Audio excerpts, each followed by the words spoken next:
Hi guys, I just want to make this really quick video before my kids find me.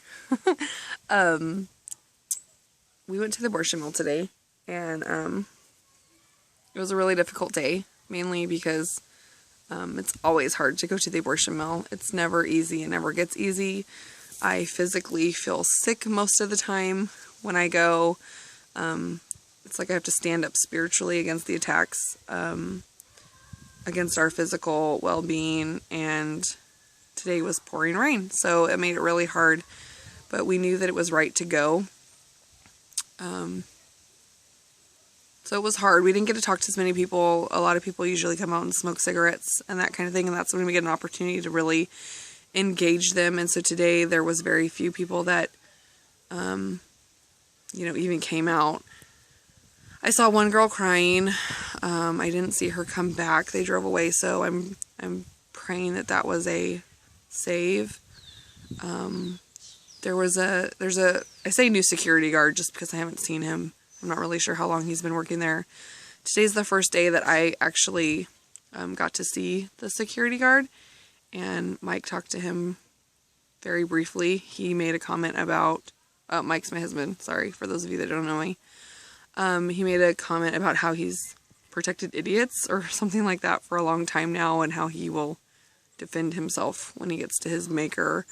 So that was kind of interesting. But for those of you who've never been to an abortion mill, first of all, we call it a mill because a mill is where you go to murder. I mean, mill is never associated with a good word, good thing.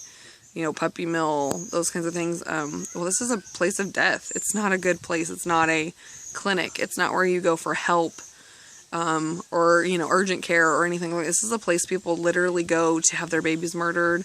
They go to buy a pill that will kill their babies. They will go to, great lengths to do these things, in selfish acts. I know a lot of people can hear me say that, and their first thoughts are, what about the case of rape and those kinds of things? And, all I can say is if a woman's been victimized, you can't turn around and re-victimize her again and then kill the life of a child that didn't even choose how they were going to come into the world. That's ageism, by the way. It's one of the most discriminated things in our culture, if not the number one. Would say it's the number one. It just never gets easy. It never gets easy to go to the mill, but it's my job to obey the gospel, and that is to love the Lord my God with all my heart, mind, soul, strength, and to love my neighbor as myself. And that's what we're doing. We're out there loving our neighbors because we truly care about what happens to those people. We truly care about what happens to those babies. It's so hard because we'll see people will show up from other churches or, pro-life or Catholic, and they'll say, hello, how are you? And I'm like, I'm standing in front of a place that murders children. Part of me is like, I'm really thrown off by that question because I'm literally standing there knowing that women are walking into that building and they're walking out mothers of dead children. Committing murder doesn't make you not a mother or a father. It makes you a mother or a father of a dead baby that you not only did to yourself, but you paid money for. Half of the people in that parking lot today drive better cars than I drive.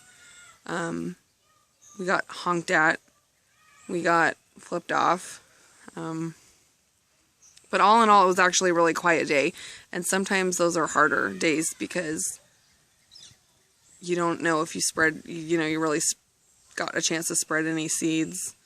It's not my job to harvest, it's not my job to, convert people or change people, it's my job to spread seeds. It's currently raining on me.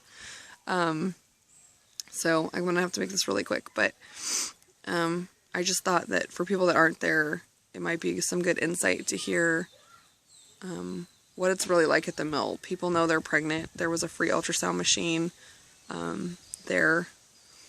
Nobody asked. Nobody wanted it. It wasn't like they were like, oh, maybe I'm really pregnant and maybe my baby's at a certain stage, maybe I'll go look. No, they didn't care. They don't care.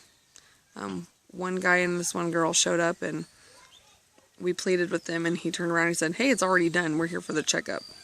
And we're like, well, there's redemption in Jesus, but they didn't care. And that's always hard. Children are a blessing, and I believe that with all my heart because the Bible tells me it's true. I have 5 children of my own, and although it's hard being a mom, I would give anything for my kids. It's self-sacrifice is putting other people before your own needs. I don't know if you can hear them screaming, so that's my cue to go. But that's my insight on what I learned at the mill.